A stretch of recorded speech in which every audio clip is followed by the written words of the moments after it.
மாத்ரே நமஹ. ஸ்ரீ விஷ்ணவே நமஹ. இப்போ இதுக்கு முன்ன ஆடியோவில் 4 நாமங்க பார்த்தோம் முதல் ஸ்லோகத்தில். அந்த 4 நாமங்களும் முதல் பாதத்துது. ஸோ ஒரு பாதம் முடித்தோம். அதில் இப்போ 2வது பாதத்தில் இருக்கிற நாமங்க பார்க்கணும்.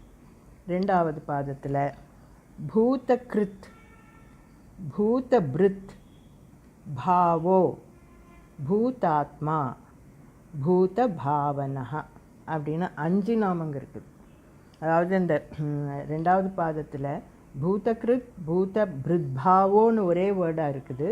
ஆனால் அதை வந்து 2ஆக பிரிக்கணும். பூத பிருத்துன்னு ஒன்று, பாவோன்னு ஒன்று. அதனால் 4 இல்லை 5 நாமங்க இந்த 2வது பாதத்தில். ஸோ இந்த 5 நாமத்தை இப்போ பார்க்கலாம். இதில் பூதகிருத் அது இந்த 2வது பாதத்தில் இருக்கிற முதல் நாமம். பூதகிருத்துன்னா என்ன? இந்த சிருஷ்டியை, பூதங்களை, அதாவது எல்லா ஜீவனுங்களையும் எல்லா ஜீவராசிங்களையும் கிருத்து சிருஷ்டிச்சவர் அப்படின்னு அர்த்தம்.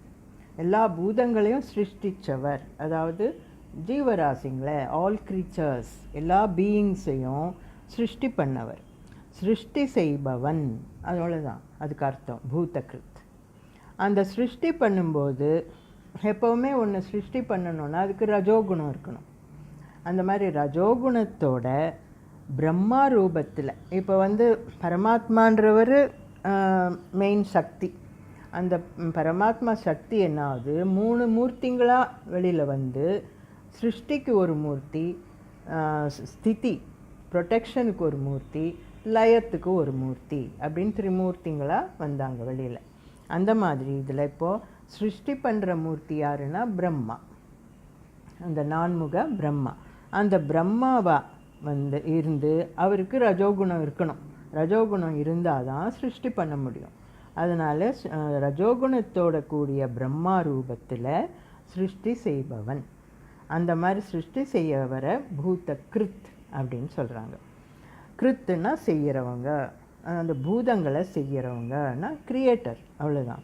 So one who is the creator, அதுதான் இந்த நாமத்துக்கு மீனிங், அர்த்தம். இப்போது இது வந்து இப்போ பண்ணுறாரு, சிருஷ்டி இவ்வளோ பண்ணியிருக்கார். சரி, எத்தனையோ ஜீவராசிங்க இருக்குது. அந்த 84 lakh ஸ்பீஷீஸ் இருக்குதுன்னு சொல்லுவோம். அதாவது ஸ்பீஷீஸ்னால் என்ன, இனங்கள், இனங்க, அந்த மாதிரி வேறு வேறு இனங்க. இப்போ மரம், செடி, கொடினா அதெல்லாம் ஒரு இனம். அனிமல்ஸ்னால் அதெல்லாம் ஒரு இனம். அப்புறம் பேர்ட்ஸுனால் அதெல்லாம் ஒரு இனம் இல்லையா? அதுக்கப்புறம் மனுஷன், அந்த மாதிரி எல்லாம் இத்தனை விதங்க இருக்குது. அதில் எத்தனையோ, ஒவ்வொன்றுத்துலையும் மனுஷன்னா எத்தனையோ மனுஷன், பேர்ட்ஸுனால் எத்தனையோ விதவிதமான பேர்ட்ஸு. அப்படி இருக்கிறதுனால அந்த ஸ்பீஷீஸே 84 lakhs இருக்குது. இனங்களே 84 lakhs சிருஷ்டி பண்ணுறாரு. அந்த ஒரு ஸ்பீஷிலையும் ஒரு இனத்துலேயும் கோடானு கோடி ஜீவராசிங்க பிறக்கிறாங்க. அதெல்லாம் அவர் சிருஷ்டி பண்ணது தான். இப்போ அப்படி இருக்கும்போது சரி, அனிமல்ஸை, செடி கொடியை விட்டுலாம், அதில் வெரைட்டி இருக்குது. நம்ம மனுஷால மாத்திரம் எடுத்து பார்த்தா கூட பாருங்கள், மனுஷன், ஒரு மனுஷன்னா என்ன இருக்கணும், 2 கை 2 கால் இல்லையா? முகம், முகத்தில் என்ன, 2 கண், ஒரு மூக்கு, 2 காது, ஒரு வாய், அப்படி இவ்வளோ தானே. இதே பார்ட்ஸ் தானே எல்லாருக்கும் இருக்கிறது. முகம்னா அதில் 2 கண், ஒரு மூக்கு, ஒரு வாய், 2 காதுங்க இந்த பக்கத்தில், அப்படி இதையே தானே வைக்கிறார் எல்லா மனுஷனுக்கும். ஆனால் இதே same parts of the face வச்சு கூட ஒரு முகத்தை போல் இன்னொரு முகம் இருக்குதா? எவ்வளோ டிஃப்ரெண்ட்டாக இருக்குது. எத்தனை பேரை பார்க்குறோம்.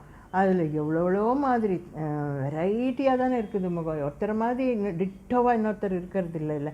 அந்த மாதிரி ஒரு கேதரிங், எங்கேயோ ஒரு கேதரிங் பார்க்குறோம். அங்கே பார்க்குறோம் எத்தனையோ பேர், thousands of people பார்க்குறோம். இப்போ எல்லாருமே வேறு மாதிரி தான் இருக்கிறாங்க. ஆனால் அங்கே அவங்களுக்கு இருக்கிறது என்ன, அதே ஃபீச்சர்ஸ் தான். இவனுக்கு இருக்கிற மாதிரி 2 கண், ஒரு மூக்கு, ஒரு வாய் தான் அவனுக்கும் இருக்குது. ஆனால் அதுங்களை வச்சே அவர் அவ்வளோ விதமான இதை க்ரியேட் பண்ணுறார், ஃபேஸஸ். அதுதான் சாமர்த்தியம் சாமியினுடைய. இப்போ நம்மளால் அது முடியுமா? நமக்கு ஒரு ட்ரா பண்ணுன்னு சொன்னால், ஒரு 4 மனுஷனை ட்ரா பண்ணுன்னா கொஞ்சம் ஜாடை ஒரே மாதிரி வந்துடும். சில சமயம் வேறையாக பண்ணணுன்னா எப்படி மாற்றணும்னு தெரியாததான் முழிப்போம். அவ்வளோ க்ரியேட்டிவிட்டி இருக்குது பகவானுக்கு. அந்த மாதிரி ஒரு சிருஷ்டி பண்ணக்கூடிய சக்தி இருக்குது. அதனால் அவர் பூத கிருத்து பண்ணுறாரு. அதுக்கப்புறம் இப்போ இதுக்கு வந்து ஒரு சின்னதாக ஒரு கதையும் பார்க்கலாம். அதாவது இப்போ கிருஷ்ண அவதாரம் தான் இதுலேயும். கிருஷ்ணர் என்ன மாடு மேய்ச்சிட்ருக்காரு. மாடு மேய்க்கிற டைமில் ஒரு தடவை என்னாச்சுன்னா, பிரம்மா இந்த கோகுலத்தில் யாரோ ஒரு பையனை எல்லாரும் ரொம்ப பவர்ஃபுல் என்னென்னமோ பண்ணுறான்னு சொல்லி மாயாஜாலமெல்லாம் பண்ணுற மாதிரி பேசிக்கிறாங்களே, பரமாத்மான்னு கூட சொல்கிறாங்களே, அது எப்படி பரமாத்மா எப்போ எனக்கு தெரியாத அவர் கீழே போனார் அந்த மாதிரி? ஏன்னா அவர் அவதாரம் எடுத்து கீழே வந்தால் கூட அங்கே ஒன்றும் பார்க்கடல்லையோ வைகுண்டத்துலேயோ அது காலியாக இருக்காது. அவர் இருந்துன்னு தான் இருப்பார் அங்கே. அவருடைய அங்கே அது ஒரு அம்சமாக கீழே வந்து அவதாரம் இருப்பார், அவ்வளோதான். அதனால் அவர் இங்கே தானே இருக்கார், இவரை போய் பரமாத்மான்னு சின்ன பையனை கும்பிட்றாங்க, ஏதோ சொல்லிக்கிறாங்களே அப்படின்ட்டு அவருக்கு டவுட் வருது. பிரம்மாவுக்கு டவுட் வந்து என்ன பண்ணுறாரு, பார்க்கலாம் இந்த பையனை டெஸ்ட் பண்ணி பார்க்கலான்னு அந்த மாடு மேய்க்கிற இடத்துக்கு அந்த இடத்துல வந்து கிருஷ்ணர் வந்து தன்னோட ஃப்ரெண்ட்ஸு அந்த கூட மாடு மேய்க்கிற பையனுங்கள்லாம் இருக்காங்க, பசு மாடுங்கள்லாம் மேய்ஞ்சின்னு இருக்குது. அந்த மாதிரி டைமில் சட்டுன்னு என்ன பண்ணுறாருனா, கிருஷ்ணன் பார்க்காத டைமில் எல்லாரையும் மாயம் பண்ணிடுறார். அந்த கூட இருக்கிற பையனுங்க எல்லாம் பசு மாடுங்க எது வந்ததோ அங்கே எல்லாத்தையும் சின்ன கண்ணுக்குட்டிங்க அந்த மாதிரி எல்லாத்தையும் மாயம் பண்ணிடுறார். கிருஷ்ணர் அப்படியே என்னமோ எங்கேயோ அந்த பக்கம் அப்படி போயிட்டு இப்படி திரும்பி வந்து பார்த்தா ஒருத்தரையும் காணும், தன் ஃப்ரெண்ட்ஸும் காணும், பசங்களும் காணும். கூப்பிட்டு பார்க்குறாரு, எங்கேயும் ஒன்றுமே காணுமே, எங்கே போயிட்டாங்க எல்லாரும், எங்கே போயிட்டாங்கன்னு எல்லாரும். அப்புறம் ஞான திருஷ்டியில் அப்படி பார்த்தா தெரியுது, ஓ பிரம்மா பண்ணியிருக்காரா இந்த வேலைன்னு சொல்லிட்டு, சரி இருக்கட்டும் அவருக்கும் புரியட்டும் அப்படின்ற மாதிரியா என்ன பண்ணுறாரு. சரி ஈவினிங் ஆச்சு, வீட்டுக்கு போகிற டைம் ஆகுது. இப்போ வீட்டுக்கு தான் மட்டும் தனியாக போனால் எல்லோரும் அவங்கெல்லாம் தவிப்பாங்கல்ல, எங்கள் வீட்டு பையன் வரலையே, எங்கள் வீட்டு பசு மாடு வரலையேன்ற மாதிரி எல்லோரும் தவிப்பாங்க. அதனால் தன் உடம்புலேருந்தே எல்லா பையனுங்களையும் சிருஷ்டி பண்ணுறாரு. அது கூட எத்தனை பையனுங்க வந்தாங்களோ எல்லா பையனுங்களையும் தன் உடம்புலேருந்தே அத்தனை பையனுங்களும் சிருஷ்டி பண்ணி, எத்தனை பசுமாடுங்க வந்தது, எத்தனை கண்ணுக்குட்டிங்க வந்து எல்லாம் அதையும் சிருஷ்டி பண்ணி எப்பவும் போல் எல்லாரும் வீட்டுக்கு போகிறாங்க. அந்த மாதிரி பண்ணி அங்கே பிரம்மா வந்து ஒரு நாள் தான் வச்சுக்கினார் மேலே இந்த பசங்களெல்லாம் மாயம் பண்ணி. ஆனால் அந்த பிரம்மலோகத்துக்கும் இந்த லோகத்துக்கும் ஒரு வருஷம் அது. அந்த 1 டேன்றது பிரம்மலோகத்தில் 1 டேன்னா இங்கே பூலோகத்தில் அது ஒரு வருஷம். ஸோ ஒரு வருஷ காலம் இப்படியே ஓடிச்சு பூலோகத்தில். எல்லார் வீட்டில் கிருஷ்ணனே அந்த வீட்டு பையனாக இருக்கிறான், கிருஷ்ணனே அந்த வீட்டு பசுவாக இருக்கிறான். அந்த மாதிரி எல்லாத்தையுமா சிருஷ்டி பண்ணி அந்த 1 இயர் அப்படியே சமாளிக்கிறார். யாருக்கும் டவுட் வரல. ஆனால் அந்த வீட்டு அம்மாங்கள்லாம் என்னமோ ஆனந்தமாக இருக்கிறாங்க. அந்த பையனை பார்த்தா, தன் பையனையே பார்த்தா கொஞ்சணும் போல் ஆசை வருது, தன் பசு மாட்டு பார்த்தா தடவி கொடுக்கணும் போல் ஆசை வருது. இப்படியெல்லாம் அவங்களுக்கு ஏதோ ஒரு பகவத் சக்தி இருக்குது வீட்டிலன்றது அவங்களுக்கு ஒரு மாதிரி ஆனந்தத்தை கொடுத்துன்னு இருந்தது. அந்த மாதிரியே இருந்து அப்போ பிரம்மாவுக்கு இது புரியுது. பத்தியா, நம்ம இங்கே இத்தனை பேரும் வச்சா கூட அங்கே கீழே பாட்டுக்கு எல்லாம் சரியாக நார்மலாக தான் நடந்துகிட்ருக்குது. அப்போ இது பரமாத்மா தான், அவரால் தான் இந்த மாதிரி சிருஷ்டி பண்ண முடியும் அப்படின்னு தெரிஞ்சுக்கின்னு வந்து மன்னிப்பு கேட்டு அந்த பசங்களெல்லாம் விட்டுட்டு போகிறாரு. அந்த மாதிரி ஒரு இன்சிடெண்ட் ஆகுது. அதனால் பூதங்களை சிருஷ்டி பண்ணக்கூடியவன், அந்த மாதிரி பண்ணவர் கிரியேட்டர் அப்படின்றதுக்கு அந்த கதை பார்த்தோம். அது இந்த மாதிரி நாமம் இப்போது அதனால் அந்த கிரியேட்டராக இருக்கிறவர் மனுஷனை இத்தனை தரம் இவ்வளோ முகங்களை சிருஷ்டி பண்ணி கூட அவருக்கு எந்த விதமான இதுவும் வரல, சோர்வும் வரல. இவ்வளோ யுகமாக பண்ணின்னு இருக்கிறாரு. ஆனால் இன்னமும் அதே ஒரு இன்ட்ரெஸ்டோடு அதே மாதிரி ஒரு இதோடு தான் பண்ணின்னு இருக்கிறார், ஆர்வத்தோடு. அதனால் அவருக்கு அந்த ஃபெட்டிக் வந்ததே இல்லை, சோர்வுன்றதே வரலை. அப்போ போதும் இந்த மனுஷனை தயார் பண்ணது, இனிமேல் வேணாம் அப்படின்னு எப்பவும் நினைக்கல. இப்போ ரவீந்திரநாத் டாகூர்து ஒரு சேயிங்கு கூட இருக்குது இல்லையா, every child comes with the message that God is not yet discouraged of man. மனுஷன் மேலே கோபம் வரல இன்னும். அதனால் என்ன யுகங்களாக பண்ணின்னு இருக்கிறாரு, இன்னும் சிருஷ்டி பண்ணின்னு தான் இருக்கிறாரு. அது மாதிரி கிரியேட்டராக இருக்கிறார். அதனால் அவருக்கு அந்த சோர்வில்லாத பண்ணுறாரு. அதுதான் இந்த நாமம் சொல்லுது. அதனால் இந்த நாமம் சொல்லிக்கிறதுனால பலன் என்னென்னா, நமக்கும் அந்த ஃபெட்டிக் வராது, எந்த வேலை செய்தாலும் சோர்வில்லாத செய்யலாம். எதுலேயுமே போதும், போர் அடிக்குது எனக்கு இந்த வேலை அப்படின்றது வராமல் நம்மளுக்கும் அந்த ஒரு மோட்டிவேஷனோட இன்ஸ்பிரேஷனோட செய்யறதுக்கு வரும். அதுதான் இந்த நாமம் சொல்லிக்கிறதுனால பலன். ஸோ அந்த நாமம் பார்த்தோம், பூதகிருத். ஓம் பூதகிருத்தே நமஹா அப்படின்னு சொல்லிக்கிறதுனால அந்த ஃபெட்டீக் இருக்காது. அதுக்கப்புறம் அடுத்த நாமம் பூதபிருத். பூதபிருத்துன்னு ஒரு நாமம். பூதபிருத்துன்னா என்னென்னா, பிருத் இப்போ அதே மாதிரி தான் பூதங்களை சிருஷ்டி பண்ணாருன்னு கிருத்துன்னு சொன்னோம். பிருத்துன்னா என்ன, தாங்கிறது, அதாவது போஷிக்கிறது, அவங்களுக்கு தேவையானதெல்லாம் செய்கிறது. எல்லா பூதங்களையும், அதாவது எல்லா ஜீவனுங்களையும் சிருஷ்டி பண்ணிட்டாரு. சிருஷ்டி பண்ணிட்டு அது பாட்டு நீங்கள் என்னென்ன பண்ணிக்கோங்கன்னு விடலை. அவங்களுக்கு என்ன தேவையோ, அவங்க இருக்கிறதுக்கு வாழறதுக்கு அவங்களுக்கு என்னென்ன தேவையோ அதெல்லாமும் கொடுத்து காப்பாற்றிக்கின்னு வராரு. ஸோ இப்போ சத்வகுணத்தோட விஷ்ணு ரூபத்தில் ப்ரொடெக்ட் பண்ணுறாரு. திரிமூர்த்திங்களில் பிரம்மான்றது சிருஷ்டி பண்ணார் இல்லையா, அவருக்கு ரஜோகுணம் தேவை. இங்கே விஷ்ணுவாக இருக்கிறவர் சத்வகுணத்தோடு இருக்கணும், ஏன்னா ப்ரொடெக்ஷன் காப்பாற்றணும் நல்லபடியாக.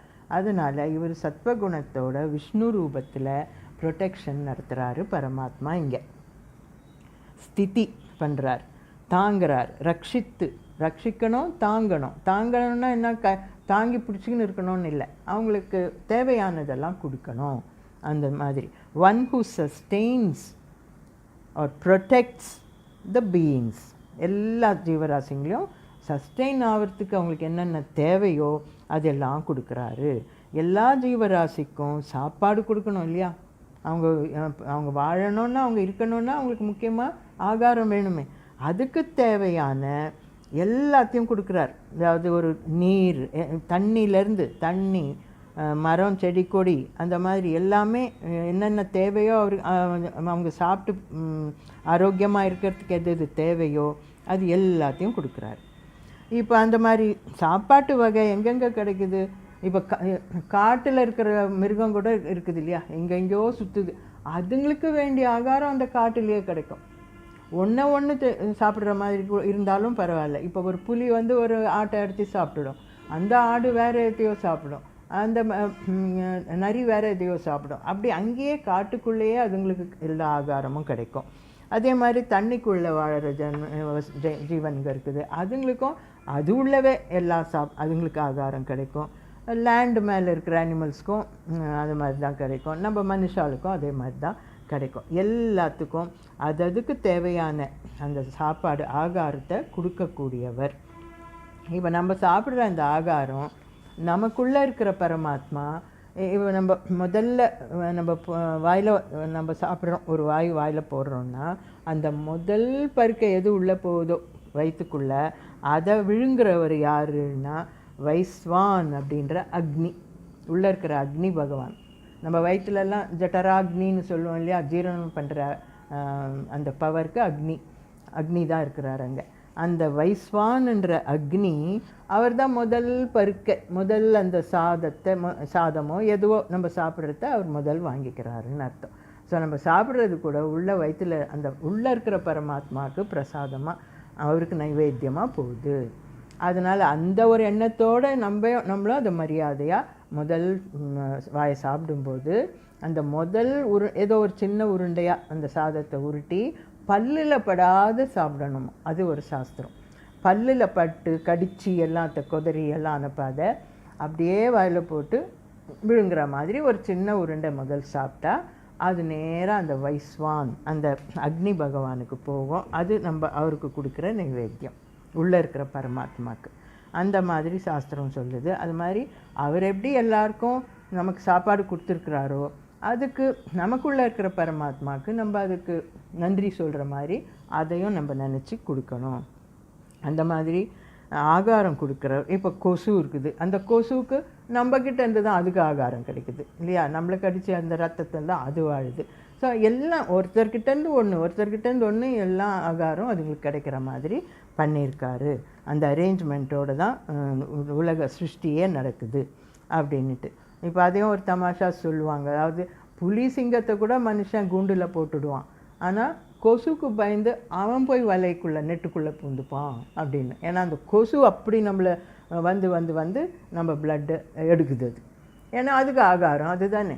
அந்த மாதிரி அந்த மற்ற இதுங்களையாவது அவன் அடைச்சி வைக்க முடியும், கொசுவை ஒன்றுமே பண்ண முடியாது. அதுக்கு பயந்துக்கின்னு தானே போய் நெட்டில் பூந்துக்கிறான். அந்த மாதிரி தான் மனுஷன் இருக்கிறான். அதாவது அவனுக்கு அதுக்கு ஆகாரம் இவங்கிட்ட இருக்குது, அது வருது. அந்த மாதிரி ஒருத்தர்கிட்டேருந்து ஒருத்தர் அது ஆகாரம் எல்லாம் அரேஞ்ச்மெண்ட் அந்த மாதிரி பண்ணி கொடுத்துருக்குறாரு. அந்த மாதிரி பண்ண பகவானுக்கு பூத பிருத்துன்னு பேர், பூத பிருத்து. ஸோ இந்த ஓம் பூத பிருத்தே நமஹா அப்படின்னு நாமம் சாண்ட் பண்ணால் அதுக்கு பலன் என்னென்னா சுபிக்ஷம், நமக்கு சாப்பாட்டு பிரச்சனை இல்லாமல் இருக்கலாம், எப்போவும் எல்லாம் கிடைக்கும், அந்த மாதிரி ஒரு பலன் கொடுக்கும் இந்த நாமம் பூத பிருத்தே நமஹா அப்படின்னு பார்த்தோம். அடுத்த ஆடியோவில் அடுத்த நாமம் பார்க்கலாம். ஸ்ரீ விஷ்ணவே நமஹா.